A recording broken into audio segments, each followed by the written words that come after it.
হাই friends, মই যে আপোনালোকক পপ আপ কেনেকৈ ক্ৰম ব্ৰাউজাৰত এনেবল কৰে সেই বিষয়ে সবিশেষ এই ভিডিঅ'টোৰ যোগেৰে আলোচনা কৰিম আৰু মই বুজাই দিম আপোনালোকক। ঠিক আছে, গতিকে ভিডিঅ'টো আপোনালোকে স্কিপ নকৰি সম্পূৰ্ণ ভিডিঅ'টো চাব, তেতিয়া বস্তুটো বুজি পাব কেনেকৈ পপ আপটো এনেবল কৰে। গতিকে আমি আগবাঢ়ো। প্ৰথমতে ক্ৰম ব্ৰাউজাৰত যাব লাগিব।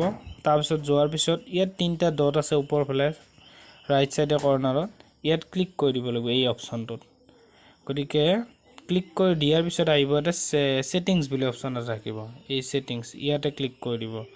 দিয়াৰ পিছত তলফালে আহিব আৰু সাইড সেটিং থাকে ইয়াত সাইড সেটিংত ক্লিক কৰি দিব। দিয়াৰ পিছত ইন্টাৰফেসখন খোলা হৈ যাব নতুনকৈ। ইয়াত পপ আপস এণ্ড ৰিডাইৰেক্টছ অপশনটো থাকিব, 8 নম্বৰ অপশনটো, ইয়াত ক্লিক কৰি দিব।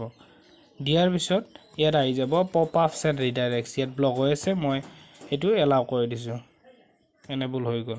ঠিক আছে, এনেকৈ কৰি দিলে কি হ'ব, নটিফিকেশ্যনবিলাক পাব যিবিলাক ৱেবছাইটৰ পৰা পায়। যেনেকৈ আমাৰ গুৱাহাটী ইউনিভাৰ্চিটিয়ে পৰীক্ষা যি পাতিছে তাত এক্সট্ৰা সময় দিয়াৰ কাৰণে পপ আপটো এনেবল কৰি থ'ব দিছে বা এলাউ কৰি থ'ব দিছে। তেতিয়াহে তাৰমানে এটা পপ আপছ আহিব এটা মোবাইলত পৰীক্ষাৰ দিনা 1 ঘণ্টা যোৱাৰ পিছত।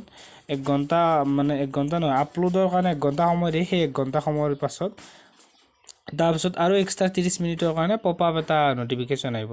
তাৰ মোবাইল আহিব যে তোমালোকে আৰু বিচাৰা নেকি আৰু আধা ঘণ্টা, তেতিয়া তাৰমানে পপ আপত ইয়েছ কৰিলে সেই মেছেজটোত আৰু আধা ঘণ্টা মানে হৈ যাব। এই যিটো লাষ্ট পৰীক্ষা গ'ল 5.1 ছ'চিয়লজি জেনেৰেল, তেওঁলোকে পোৱা নাই, তাৰমানে তেওঁলোকে বহুতে কিছুমানে পাইছে, বহুতে নাজানে পপ আপটো কেনেকৈ এনেবল কৰে। গতিকে এইটো কথা ধুনীয়াকৈ আপোনালোকে গুৰুত্ব দিব বুলি মই আশা থাকিল। ঠিক আছে, ধন্যবাদ।